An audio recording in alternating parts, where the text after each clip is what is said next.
put all the guards on my kids' phones to keep them from looking at porn and stuff like that. But the over-sexualization of just women in general on Instagram models and all this stuff, it's a gateway. It's a gateway. It's a gateway. So they say that if you spend 18 minutes a day for 1 year, 100 hours, you will become better at that than 95% of the population. If something's free, then you're the product. It's just you get into the scroll and you just can't stop. Yeah. You literally cannot stop. You're waiting for something to pop up that gives you that dopamine hit. Oh, this is what I've been waiting for, and it never comes. Being on Facebook is not spiritual warfare. No. Just because you see something politically or you see something that someone's going through, just because you hit dislike, that is not spiritual warfare. That's 11.16 years of their life spent on their phone. My name is Mike, and I'm addicted to social media, to my phone. You're listening to the Life in Action podcast, Faith, Finance, and Family. Here are your hosts, Mike and Philip. Hello, everyone. Welcome to Life in Action. This is Philip Baker. And Michael Reese. Michael Ruiz over there next to me. And man, it's good to be here today. Thank you for tuning in, catching this latest podcast. Yeah. I believe you're really going to enjoy it. I think we're going to talk about something that we're all extremely familiar with. And I guess it really begins with you, Mike. I know we had a conversation here recently, and you just really shared your heart with me concerning an epiphany, a realization, a revelation, a understanding that your eyes had been opened to the thought that phone had become a problem. And of course, we know it's become a problem all over the world. And what happened, brother? Well, let me go back to the podcast we did with Gina Jones. Yep. So if you haven't heard that podcast, you got to go back and listen to that. It was an amazing podcast. But in that podcast, we asked her what her favorite book was, and she said it's that book called The Ruthless Elimination of Hurry. Mm-hmm. And so, like a good podcast host, I went and read that book, and man, that book messed me up. Okay. It changed the way I thought about my phone in particular, a lot of areas of life, but today we'll just really talk about my thought process that changed surrounding my phone. Okay. And in that process, I realized I will be the first one to say it. I was addicted to my phone. Okay. Like I was realizing I can't go 5 minutes without that to pick my phone up and check and see. And it wasn't just social media. Yeah. It was text, emails, crypto, Stock, just all that kind of Twitter, stuff. Yeah, just weather. Just the phone. Weather. The weather. My God, I've got to know what the weather is. Philip, when you're looking through old text messages to pick up a conversation you might have left, right? I'm going, dude, I got some issues. Yeah. Really. I'm the guy that had the suction cup thing on his windshield. Yeah. That your phone magnetizes and sticks to. Sure. So you'll never miss a text. You'll never miss. Right. You can watch YouTube on long hauls. Yeah. You can respond to text right there with your left hand while you're driving. Yeah. How horrible is that? So in this episode, we want to talk about some of the pros and some of the cons of this. We're not going to be all negative. No. There are some incredible things about our phone and social media, but let's draw a line. So you and I are living in the generation that's the hybrid. We grew up playing outside, drinking from the water hose.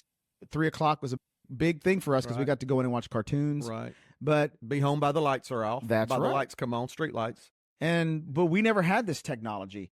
We are the generation that knew what boredom was. And then we've got this technology that happened in 2007. The iPhone was invented and launched into the world, or the Samsung, whatever you use. And then we are now the generation that has to learn how to balance all this stuff. And I know I was out of balance. And so in this episode, we just kind of want to talk. And like Philip said, we're not wanting to come down on everybody about their phones or anything like that. No, I think you and I are just trying to find a balance and trying to find a safe space. I don't like the idea of anything controlling me. Yes. But I think there have been times where the phone controls us all. Yep. And I'd like to move to a place more and more that I'm in control of it. Yeah. I'll just be honest. Here a while back, I really got disgusted with myself. I was driving and I pulled up to a red light. Mm-hmm. And everybody listening to this podcast probably knows what I'm fixing to say. Yep. I pulled up to a red light and I grabbed my phone. Yep. And I was like, what in the heck are you doing? I can't even pull up to a red light anymore and not grab my phone. And I was disgusted with myself. That's that I'd done that. And so that doesn't happen anymore, but You're way better Ooh. than me because I was checking my phone while I was driving. I was doing Oprah would be so mad at me because I was texting and driving. Why can't that response wait? Why can't that reply wait? Why can't absolutely that thought wait? I was like, oh, I have a thought. I need to text this person. Let me text him right now while I'm driving or while I'm at this red light. Or let's break it down and talk about the pros and cons. I guess we'll start with the pros. Okay. Let's start with the pros of social media and the phones and all this stuff. Yeah. I tell you what, for me, when I look at my phone and when I think of the benefit, I think the first thing for me comes down to relationships. Mm-hmm. I'm an evangelist. Everybody knows that. I'm in over 50 churches a year. I've been doing that for over 20 years, and I am relationship rich. Yeah. We need to talk about that one day. I have some of the greatest friends in the world that are in America and other nations. Yep. And the ability and the desire to be a good steward over these kingdom relationships is really important to me. Yeah. Because I'm so grateful for the Right. people that God's placed in my life. And so to be able to reach out to friends, reach out to you, reach out to Pastor Lubo in Bulgaria, and just pastors throughout America, whether it's reaching out through just giving them a call. Sometimes I'll text these guys and just say, hey, I love you. That's all. Mm-hmm. Don't want nothing. Don't need nothing. Nah. Just want to tell you I love you, man. Appreciate you. FaceTime, Facebook Messenger, just to be able to be a good steward over these kingdom relationships that God has blessed me with is just really important to me. And just so everybody knows, one of the ways that I see myself is I believe I'm a Barnabas. That's one of my callings, is to be a Barnabas. And what that means is an encourager. And there's a lot of pastors out there that, man, they live in the trenches. They're going through it day in and day out. I got a lot of friends of mine who live in the trenches. They're going through a lot. And, man, I see me as a Barnabas in those relationships. And I like to encourage people and be there for them, not just when things are going great. Yeah. But I got some friends of mine that are going through some stuff right now that's tough. And I want to be a friend. I want to be a Barnabas that's there for people when times are hard. And without that phone, it'd be a lot harder to do that. 100%. For me, when I think of the positives of the phones and the social, now you got to understand, a few weeks ago, I was like looking up flip phones because I was like, I got to go to a flip phone because apparently I need to so limit myself on technology because I'm just, I guess I need to, I'm an extremist. That's what I do. I either go one way or the other, and finally I'll find a balance somewhere. But so I decided, you know what? I don't need a flip phone. I watched a few YouTube videos on people who went to flip phones for like a month and their experiences. It's quite comical. You should watch it. But everybody's like, oh, I'm so glad to have my iPhone back. But everybody was talking about how they became so creative and had so much more time. And it was just like, and I wanted that. I really wanted that. I was like, I really want to access the creativity that I don't operate in anymore. I want to be able to control my time. And that's the biggest thing, is being able to control your time. Okay. One of the biggest pros, though, is the educational factor of what is on our phones. The technology has brought us YouTube. It has brought us all of these things that Elon Musk said in March of 2021 on X. He said, you can basically learn anything on YouTube/Reddit. That was his post. And which I totally agree with. I'm all about, if you want to learn how to do something, go to YouTube and you can learn how to do it. Yeah, It's anything. any life hack, anything. Yeah. It's almost to the point where it's spurred a huge debate about whether you have to go to college anymore because you just learn it on YouTube. And that's a whole other podcast. But in that positivity, though, Mm-hmm. and I'm going to speak for myself, is that consuming that information, it allows us to change. But if you're in the matrix of the scrolling and amazing life hacks that will change your life, that's great. But are we doing them? We're not doing them because, or I'm not doing them because I'm scrolling on to the next video. And I'm so trapped in that death scroll of just scrolling that I'm not able to take advantage of that amazing education that I just saw on that 30-second video Right. of how to do this, how to do that, how to become this, how to become that. Great. That's a great point. But I'm not taking advantage of it because I'm just trapped in the scroll. Philip, I would wake up on a Saturday morning and the first thing I would do was reach for my phone, which was right next to my bed. And I would go and look at all the alerts I had, everything. And then I'm off to the races. But don't you think, and hey, I've done it. I do it. I'm not saying I do it every morning, but I do it mornings. Don't you think we're reaching for our phone now because it wakes us up? It is a hack to go from sleepy to awake. We grab that phone and you start strolling, you start looking at some stuff, and then all of a sudden you're awake. I think Not that that's good. I'm not saying that's good. Yeah. I'm just saying that's what we're maybe using it for, because you get that dopamine hit.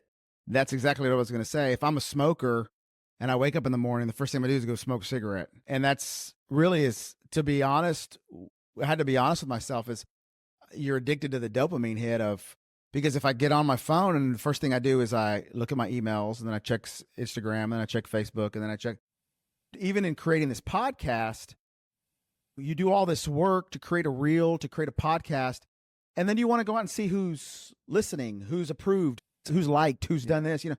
You're looking for the constant validation from somebody. Ooh. Not that you need it, but it's, man, we did all this work. We want to see that people are responding, and you get addicted to that, and it does give you a dopamine hit. Yep. And then, of course, while you're checking that, you see a video. Yeah. And then it's boom, and then 3 videos, 5 videos, 10 Yep. videos. Just a quick story. Years ago, over 20 years ago, I'm sure someone would be able to figure this out, but the Halo game came out. yeah, And a friend of mine gave it to me, and it was, I think, Halo 1, and Halo 1 would work in a Mac. So I had one of the very first Macs, Yeah. right? So he gives me the Halo game. I had never played a video game like that as far as a computer. Of course, I remember the arcades back in the early 80s when we would walk in and there's Pac-Man, Donkey Kong, Defender, all of them. And so I start playing it, and the graphics were incredible. The music was incredible. I don't know. I've never been able to do one of the buttons like the kids today, PlayStation, all that. But this was just your fingers and the mouse, and it was easy. And so, trust me, I'm getting somewhere. Y'all just hold on. And so I would go play it. I would blink, and an hour or 2 hours would go by. Oh, yeah. It was 2 hours would go by. I don't even know where it went. And I wound up, I was going to finish it. I wanted to get to the end. Mm-hmm. When I got to the end of that, I said, first, that never again. Yeah. Never again, because I don't know how many hours it took. And I would say to myself, I'm just going to go maybe 15, 20 minutes, 2 hours later. Yeah. Never again. The phone is like that. It is. You get on there for good intention. Yeah. And then the next thing, 10 minutes have gone by and you've just watched a bunch of nonsense. I'm trying to imagine you playing Halo. I would love to see that. People are listening to this podcast right there and they're going, amen, y'all preach it. Yeah, I've been there, done that, got the T-shirt. Go ahead. But going back to my Saturday morning and exactly what you're saying, I wake up at 7 o'clock, I grab my phone, and then the next thing I know, it's 10 o'clock in the morning, and I'm still scrolling on Reels. And I was like, what have I done? I just blew my whole morning when it's gone. It's gone. And then 5 minutes later, you're like, all right, I'm done with the phone. And then later on that afternoon, you're bored. So you're back on the phone. Back on it again. So that's my personal real story. When they created TikTok, I think that's when the game changed, because they realized, hey, a short video is more consumable and more addictive for people because our attention spans are getting shorter and shorter. A shorter video is what everybody's starting to go to. So TikTok started it, and then Instagram did Reels. And And it then, makes you wonder, is our attention span shorter and they took advantage of it, or did they make our attention span they made our attention shorter? span. I guarantee you they made our probably. That's what I was stuck on, was the Reels. YouTube Reels was my drug of choice. And then The algorithm. that whatever knows- you like, whatever you laugh at, whatever you think is Oh, yeah. interesting. Like, for instance, the other day, I love like Michael Jordan stories. Yeah. These ex-athletes get on, they start talking about Michael Jordan stories. Mhm. You watch 2 Michael Jordan stories, and the next thing, y'all know what I'm talking about. Michael Jordan stories are flooding that stream. Not even that, just our conversation right now. When you get off of this podcast, you pick up your phone, and I'm sure Michael Jordan stuff will be popping up on your, right? The phones are listening to us. They really are. But here's the other side of it. Have you ever heard of the 100-hour rule? Mm-mm. 100-hour rule. So they say that if you spend 18 minutes a day for 1 year, 100 hours, Yeah. 18 minutes a day, studying anything, researching anything, doing anything, 18 minutes a day, that's 100 hours for 1 year, you will become better at that than 95% of the population. Oh, wow. So you're just 18 minutes a day away from really being a 5% expert. Wow. That phone gives you the ability to do that Yep. in just about any field you can imagine, whether Mhm. it's learning a language, learning a skill, learning a technique, learning a blank. Just fill in the blank. You can spend 18 minutes a day on anything, and in 1 year, you're an expert. But that's the potential of this amazing piece of technology we have in our hand. But sadly, we're an expert on the career of Michael Jordan. Yeah. And what good is that really doing us? Man, there's 2 ditches here. It is. And It's, unfortunately, I think most people are in the wrong ditch. yeah. They made a movie in 2000 called The Social Dilemma. And if you haven't seen that movie, it's worth a watch. But it talks about how do we handle this social media? How do we handle this whole thing? So we're talking about the pros here. We're already slipping into, They're bouncing back and it's- forth. but That's okay. another pro for me was that because of it, you talked about relationships. I found my biological family. That's right. through Facebook, yeah. Absolutely. Now, I Never used- would have happened. No, I used Ancestry DNA to find it, and then through Facebook is where I actually made the connection and found them, and boom, it was done so easily, because would have never done that if there was no Facebook. And so that's a big positive. that I've got the happened for me. Baker lineage tracked down all the way back to the late 1800s. Mhm. And so that's pretty cool. It is, yeah. The technology in that, and whether it's an iPad or an iPhone or whatever, those apps that you can find out where you came from that's awesome. Yeah. That's awesome. One of the elephants in the room for me is when it comes down to news, because I don't know, you're out there listening to this podcast. When it comes to network news, whether it's CNN, MSNBC, Fox News, and I don't know if I trust any of it, because right now propaganda Mhm. is massive on the left and on the right. Yeah.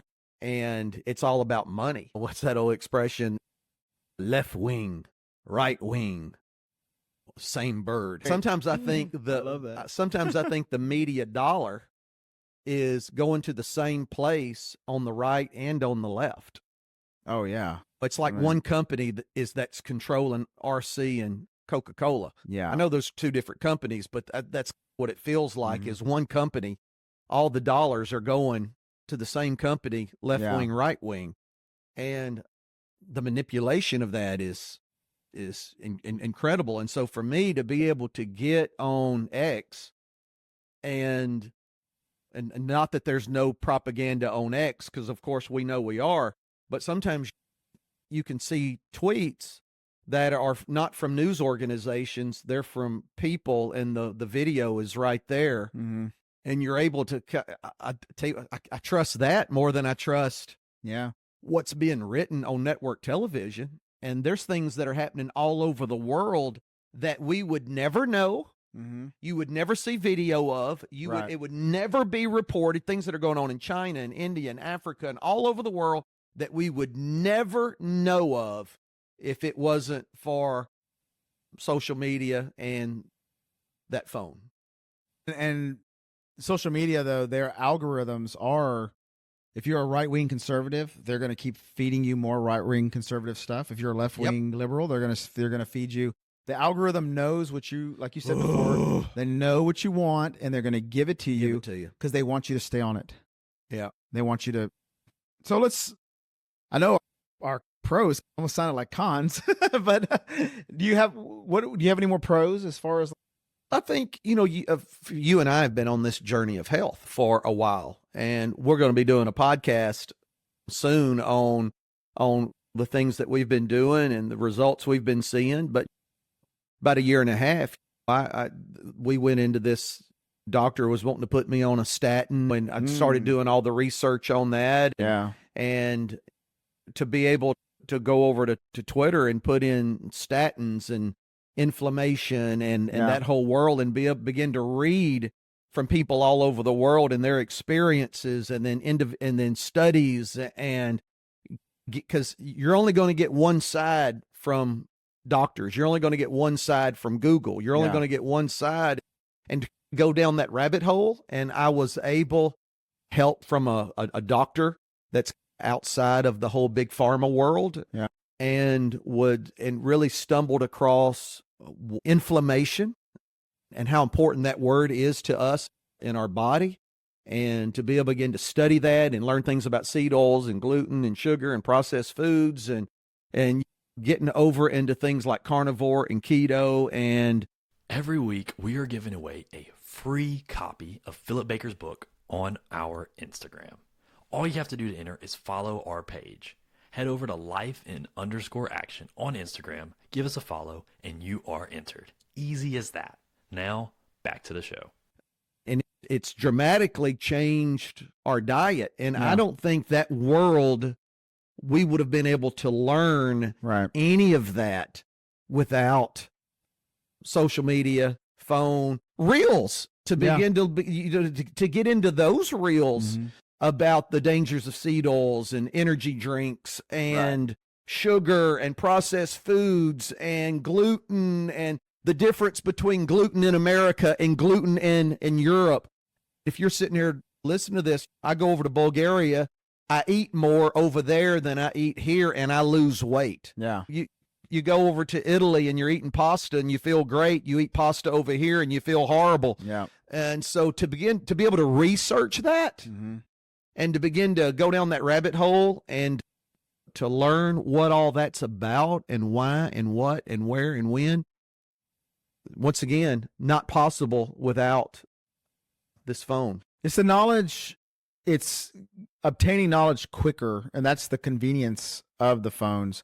Like all the stuff that you're talking about, you can read it in a book. It's in the book, but somebody else read that book and now made a video about it, and now they're giving you that information quicker, faster, more efficiently. Yeah. And so we're learning quicker, faster, more efficiently. But at what cost? And that's what we have to ask ourselves is, are we balanced enough to consume this, but then be able to walk away and say, all right, I'm going to learn about the health stuff, but I'm going to pass on the other stuff that's not benefiting my life. And it's a nonsense. It's the nonsense, a slippery slope. Because I can get addicted to life hacks just as much as I can anything else. Life hacks are great, but if I'm not taking a life hack and doing something with it, it's just another form of entertainment. Keep on scrolling. Right. And then, of course, it's not enough to laugh at something.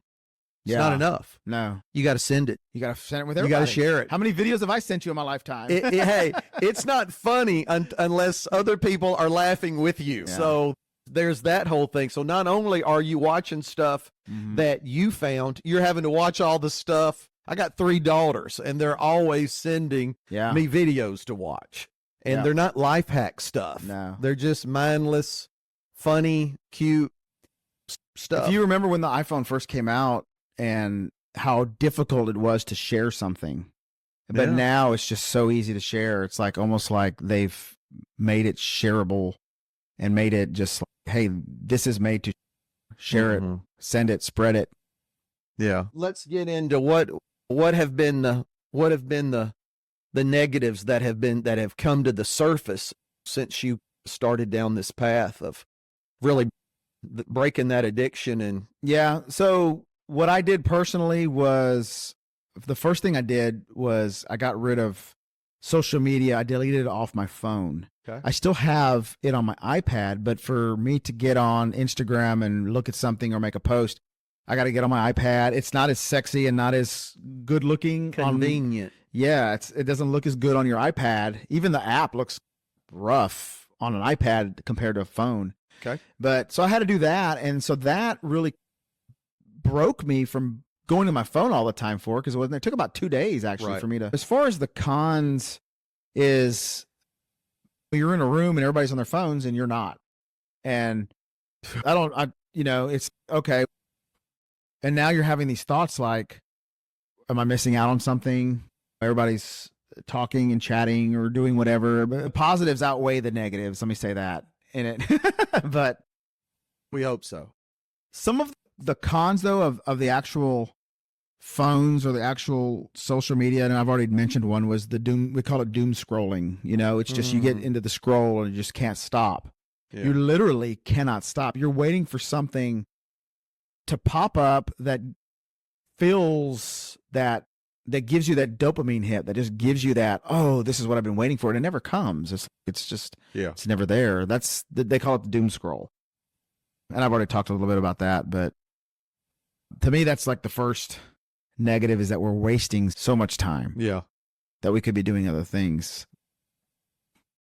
One of the things that I've shared in churches is that when we were growing up, let's just say anybody that was growing up as kids, teenagers, young adults, before the iPhone, before social media, think about this for a second. The only thing you knew about what was going on in the lives of people were maybe your family, a few of your friends, maybe you knew what was going on in their family, Yeah. and then maybe some people in the church. Yeah. That was it. Mhm. You just really didn't know what was going on in the lives of people. But now we know what's going on with everybody. Yeah. All these people that some of them are really good friends, and then you got friends, and then you got acquaintances, and then we all know we got people on social media. We don't know who we don't know who they are. Yeah. That's That we just friended them, or they friended us, or whatever, and they come up on our news. They come up on our feed, and hey, please pray for me. This is what's going on. My aunt, my daddy, my mama, my sister, my son, my daughter, my pastor. It's this avalanche stuff. yeah. And we're not meant to carry all that. Oh, that's good. We are not Jesus. Yeah. We are not omnipresent. We are not omniscient. We are not omnipotent. We are not meant to carry all of the problems and the challenges and the tests and the storms of the world. And listen, I believe in being compassionate. I believe in that. But you can't find compassion for the mess that everyone is in. Right. And once again, it goes back to, who are you called to be compassionate for? Who are you called to pray for? Who are you called to carry your weight? And I would hope it would be, hey, your family, Yeah. your friends, your church family. And so I think sometimes we carry so much that we wind up carrying nothing. Yeah. Oh, okay. I hope that makes sense. It does, yes. That you carry so much that you wind up carrying nothing. And when I make this statement in churches, I always get a good reaction, whether it's a nervous giggle or an ooh or an amen. But being on Facebook is not spiritual warfare. No. Just because you see something politically or you see something that someone's going through, Mm-hmm. just because you hit or dislike, that is not spiritual warfare. Yeah. We're just seeing it. Yeah. And You're seeing the good, the bad, and the ugly that everybody's putting out there. And here's the other thing too, Philip, is 90% of the time what people put on social media is not even real. Oh, look at our happy marriage or happy family or happy this or happy Right. that. And it's not real. Absolutely. Or people are going on there saying things that they shouldn't even say. It's that's your personal business. Why are you sharing that with people? Keep that to yourself. Like, before the phones, nobody would have done that. Nobody would have gone on the street and said, "Oh, I'm going through this hard time in my marriage or with my kid or with this or that." Nobody would say that stuff. It's you handle that within your family.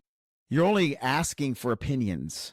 And I've seen these opinions and these people get on there and destroy businesses, Right. destroy people just because they all Or want to somebody puts the little praying hands Yeah. emoji. That's prayer nowadays most of That's the time. prayer. That's prayer. Pray Oh, for me. That's prayer. Pray your hands. Do you actually stop and pray? Very few times I actually stop and pray for that person, but a number of times it's praying hands. Praying You're right. hands. You're 100% right. It's Yeah. once again, social media is not spiritual warfare. You can carry so much weight that you're not even carrying any weight. Our generation, and this kind of goes into the next thing that I've seen is Yeah. our generation got this technology, this social technology. I call it antisocial media now, but it's because there's what's social about it. Like you said, 90% of the people aren't even your friends, but people are getting on there, and we didn't know how to handle our generation, how to handle this, being able to contact everybody. And I know people that left their spouses because they found their old boyfriends on Facebook or Yeah. old girlfriends on Absolutely. Facebook. Then next thing they're divorced because we're talking about the negatives now. That was a hot coal that they weren't ready to handle. And our generation had this put on us, and the cool thing to do is everybody get a Facebook. And we did that. We didn't want to be left out. But there was a danger that a lot of people didn't foresee. And I think this next generation, they're doing a better job of handling that. They're a little wiser, a little smarter than us. But it is kind of funny that this next generation is always running away from what we are. Like we got on like the kids got on Facebook, we got on Facebook. They got off of Facebook, they went to Instagram. We all went to Instagram because that's where all the kids were going. And then they got off Instagram and went to Snapchat. We got to figure out what our kids are doing, so we go into Snapchat. We're not on Snapchat anymore. We're on TikTok. Right. Now parents got to go. What does it end? We got to go to TikTok, and then they have private. Then they have, come on, private Snapchat, private Instagram, private TikTok. Yeah. So you get to see this one, but you ain't seeing that. You ain't seeing that one. It's that happened to her. Where I didn't see that. Oh, it's on their private. Oh, Yeah. I don't want The whole kids thing with social media. That's a whole. Yeah. That's a whole nother thing. And then come on, and then the whole thing about pornography is a whole nother issue with this. Yeah. I remember when I was in the 6th grade, we found a Playboy magazine. I don't know if it's a Playboy magazine. It was one of those magazines under a bridge. Yeah. Okay. I had one of those experiences. under a bridge. Yeah. And Mine was out in the woods. and I still remember that. And Yeah. it was like, I never seen anything like that before. Mhm. Now you have in your hand thousands, millions of Much as you want. content, and whether it's hardcore, softcore, whatever, it's all right there. That's a whole nother aspect of this that's just dangerous Yeah. to, and that's not an age group that's dangerous to. That's just mankind in general. That it used to be a guy thing, but now it's women, it's guys, women, Yeah. girls. They're all being affected by pornography, and the ramifications of that we haven't even seen yet, because this next generation, they're getting married and they're going to have to deal with that in their marriage. Mm-hmm. And it's not real. It's not the way things happen. That's all that stuff is fantasy. It's all fictitious, and it's all just designed to destroy marriage. Right. It's really sad. Yeah. But we don't know. I know we know what is going to happen, but there's a whole generation out there that think it's. I was listening to a podcast one time, and they touched on that, and they called it. There was a psychologist on there, and they were talking about this. Oh, porn, entertainment, nothing more. It's just entertainment. If that's the entertainment you're consuming, then your life is probably not headed in the right direction. We're at a place now where you have the Andrew Huberman podcast, and you've got some different ones. And these are people that are approaching subjects not from a Christian moral standpoint. Uh-huh. All right. They're talking about pornography. They're talking about alcohol. They're talking about phones and the dopamine. And they're coming at it straight from a scientific, neurological standpoint. And they're all coming out and saying, this isn't the church. Yeah. This isn't fivefold ministry. Mm-hmm. This isn't, we're not talking Bible here, Yeah. which that should be enough, but we're not talking about that. Right. We're talking about people who know the brain, Right. and they're saying, no. Yeah. Alcohol, no. Mhm. Marijuana, no. Yeah. Pornography, no. Yeah. Dopamine, phone. You better make sure you're in control of it and it's not controlling you. This is the scientific world. These are people that don't know God from anything. And boy, what a wake-up call. Yeah. And really, honestly, I'm going to put all the guards on my kids' phones to keep them from looking at porn and stuff like that. But the over-sexualization of just women in general on Instagram models and all this stuff, it's a gateway. It's a gateway. It's a gateway. It's getting them Absolutely. hooked on. After a while, they just don't get the job done, and you got to have more. You got to have more. I did some math the other day, Okay. and I was thinking about all of this stuff. So I was curious. I was like, what is the average time that we spend on our phone? And so I went and Googled it or did whatever, asked ChatGPT, and it said that it was 4 hours a day. Okay. So I started doing the math. I was like, okay, so most kids are getting their phones at probably 11, 12. But I said, let's say you hold out long enough and you give your kid a phone at 13.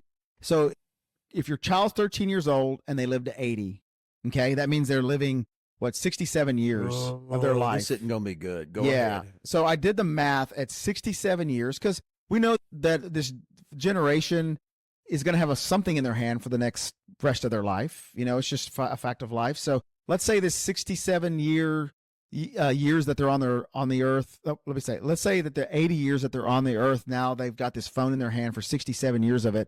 I did the math. That's 97,820 hours of their life. At 4 hours a day, they're on their phones. That's 11.16 years of their life spent on a phone.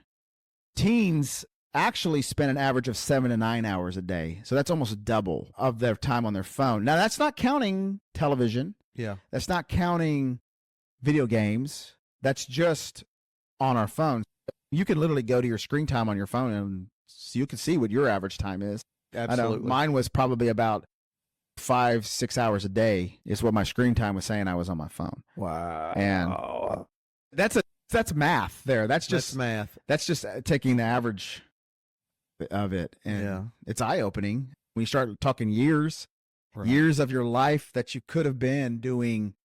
You could have been making relationships with people. You could have been reading. You could have been studying. You could have been, you literally can change your financial future by wasting it or by using it. Yeah, 18 minutes a day. You can literally change a generation you can literally change your status in the social arena by wasting it or using it. Yeah.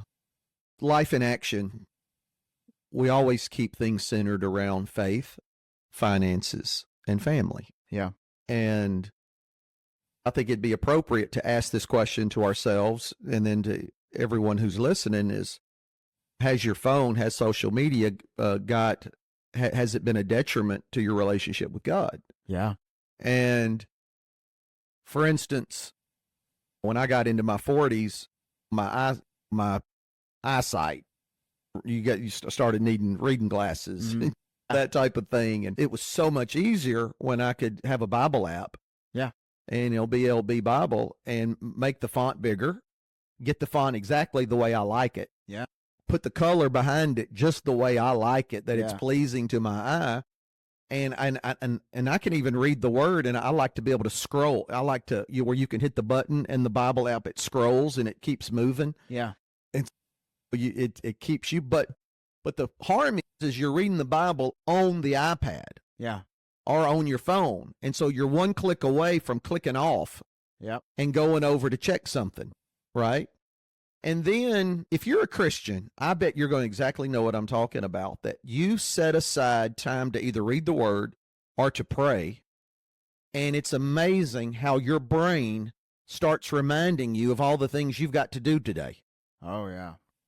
You start going, oh, I need to, ooh, I need to, ooh, oh, don't forget to, ooh. And then when all of a sudden your mind starts to swirl with all the things you need to get done, and it's fighting against that time in prayer, that time in the word, and next thing you're trying to pray and you're looking at your phone. You're trying to read the word and you're looking at your phone.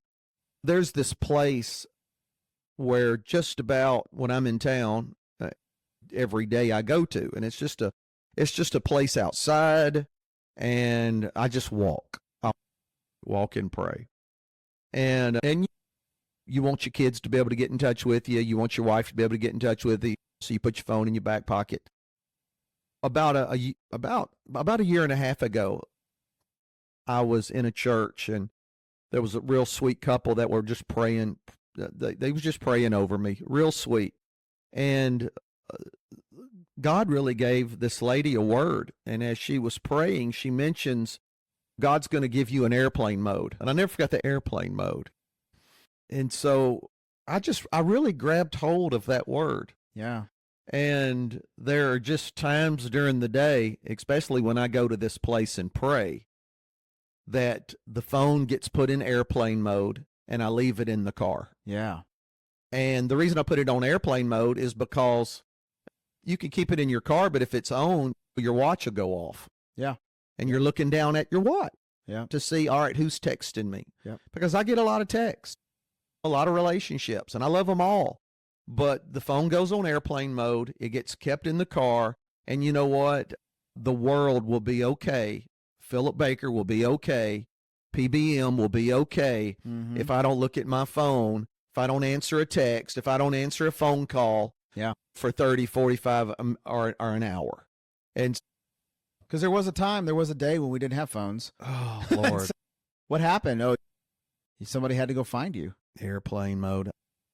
I think that's a question that every person really needs to ask themselves, is how much of an impact is the phone not only made in your relationships that are in your life, your husband, your wife, your friends, your brothers, your sisters, how much of it has impacted your relationship with God? Yeah.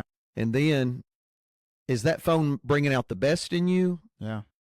Or is it bringing out the worst in you? One of the saddest things that it just broke my heart is when I went to a playground one time and I saw little kids playing in the playground, and all the moms were on their phones. And I was thinking, not to judge or anything, but I thought, man, those are some of the best years. And you're with I remember my mom taking me to the park, and she would play with me. But it's, gosh, just, you're not getting it back. And I feel, I'm not like angry. I feel sad. I feel sad for that mom, because and I know they don't see that, and they don't, and you might be listening to this going, oh, that's stupid. I don't agree with that, but it's different. I know. And I sound like an old man, like back in my day, we didn't have, but it's just, yeah. The last thing I want to make a point about is that I heard this statement. My friend Israel said it. He said, if something's free, then you're the product. And when it comes to this technology, all these apps and stuff, it's free. Yeah, that's free. That means we're the product. How are these social media companies making money? They sell ads. And how do they sell ads? They've got to have eyeballs to sell ads. They got to have viewers Mm-hmm. so they can charge these companies money. We're the product Yeah. because it's free. And Yeah. so just think about that next time you're scrolling is they are using me right now. Mm-hmm. Instagram, Facebook, Snapchat, TikTok, all these people they're using me to sell somebody else. I'm being sold to them. And that's eye-opening when you start looking at it that way is like, Product. you are the product. If something's free for you, then you are the product, my friend. Oh, God Yeah. help us all. They are designing our phones to keep us engaged as much as possible. That's why there's notifications. That's why there's alerts. That's why there's this, there's that. If you're not on Facebook for a while, you get that text that says, hey, your friend just posted this. Mm-hmm. Why randomly that friend? They're just trying to get you back engaged. Come back. They know everything, what you've been looking at, everything you've looked Listening at. to you. Yeah. They're listening to us right now. So our phones are totally designed to keep us on our phones. Yeah. They need our attention. And Our then, attention Mike, span. I don't even listen. When you think about how fast and far technology has come now with the introduction to AI, Oh, yeah. and how, from what I'm understanding, Apple is wanting to incorporate AI into Siri. AI is being incorporated into Facebook. AI is going to be incorporated into everything. AI is already incorporated into Facebook because I remember seeing it on top of their page. The You little got top AI, of the yeah. deal. So, you know, where they're just sticking their toe into that water right now. Mm-hmm. But it's going to grow. It's going to accelerate exponentially. Yeah. And we're in for quite a journey Yep. when it comes to technology. It's not going anywhere. But I would just, if you've listened to this podcast, I think Mike and I are determined in our heart, we want to use it. We don't want it to use us. Yeah. And I want to end this podcast with, I know we did the pros and cons, but I also want to talk about some of the things that you can do, practical things All right. that you can do. If you're like, man, that's me. I know I need to limit this stuff. I really want to get out of the matrix. That's what I call it. I felt like I was in the matrix. Now I'm out of the matrix and I'm like, Okay. oh my God. Because the benefits of it have been more free time. I used to never read, Philip, because I just didn't have time to read. I had time. It was just put somewhere else. Yeah. So now I have all this time. I'm reading books like crazy and I'm journaling now. I'm writing. Okay. I never used to write anymore. And I remember hearing you talk about how much you love writing. And I'm like, that sounds fun. And I have something to put down on paper and my thoughts. And my goal is maybe one day my kids will find this journal in a dusty chest up in some attic or something. Right. And they'll read the wisdom of their dad. And Yeah. So I'm writing every day. And I'm just really enjoying the biggest benefit of it all is the time that used to be my screen time is now God time. Yeah. And before I touch my phone in the morning, before I even look at it, I'm spending time with God and it's changing my life. Mm. And I don't even touch my phone until I've given God what he deserves that morning. Yeah. And then I'll go turn it on. And some of the practical things that I've done to help me do these things Okay. is, like I said, I took all the apps off my phone. Any social media app is off my Gotcha. phone. I got rid of my iWatch, Okay. my Apple Watch. Yeah. I wore it every day. I love my Apple Watch. It's a great piece of technology, but it was the notifications on it for me. They're always just drawing me in. I could not have a conversation with you or anybody else without constantly checking my phone. And how rude is that? Or how, it's, and I didn't like that anymore. And so that was something I did. A lot of people are going to Grayscale. I know you tried that or you did that, and I haven't done it yet, but a lot of people are like, oh, go to Grayscale. It reduces the dopamine hits and all this stuff. It's just boring. It's boring. It's okay to be bored. It's okay to be bored. Be bored. You look and there's no color. Man, in boredom is creativity. In boredom is your self-thoughts. I was at the chiropractor yesterday, and the guy was working on my stuff, and we were talking about this, and I said, we don't like boredom. We've eliminated boredom. Scared of it.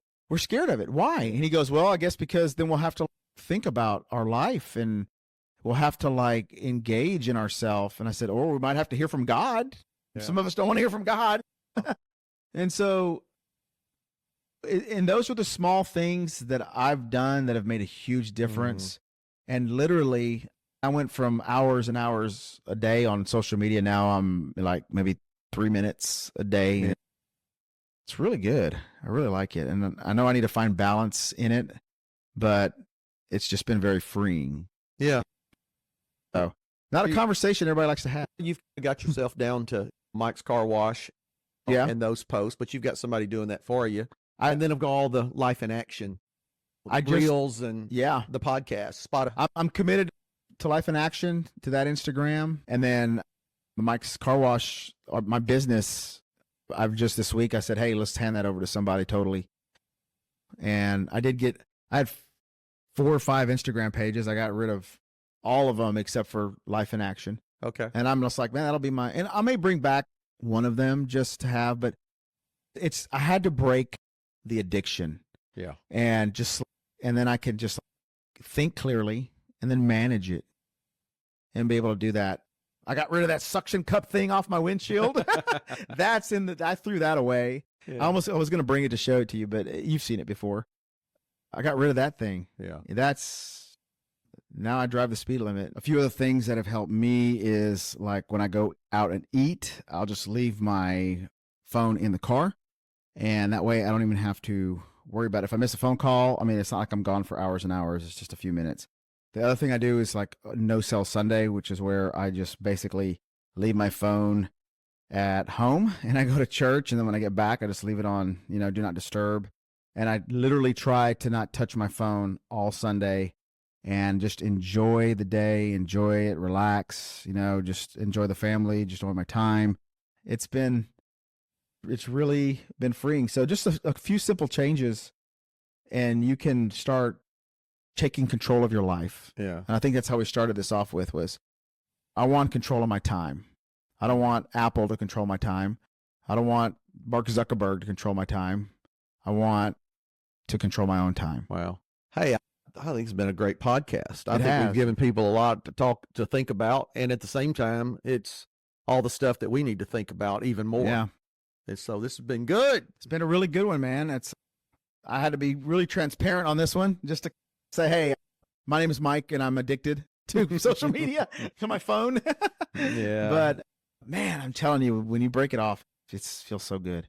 Awesome. It's awesome. So What's been good? Tell them how they can find us and where, what, when, how, who. yeah. So go to our social media. Yeah. Life_in_action. And you can find us there. And man, I would love to hear your thoughts on this. And so if you go to the bottom of this podcast, you can see a little question and answer thing. We'll have a question there. Basically, what did you think about this podcast? Yep. Put your thoughts down there. We really I really want to hear what you have to say about it. Also, if you could follow the podcast, that would mean the world to me and Philip. We see the analytics on this thing, and 40% of the people that listen to this podcast follow. But we would love if you would help us get that up to 50, 60%. Yeah. That would be awesome by the end of the year. Whatever So, platform you like, Apple, Google, yeah, Spotify. yep, Amazon Music, it's all there. It's all there. So cool. Great All show, right. man. All right, thank you. Hey, we'll see you guys next time. All right, later.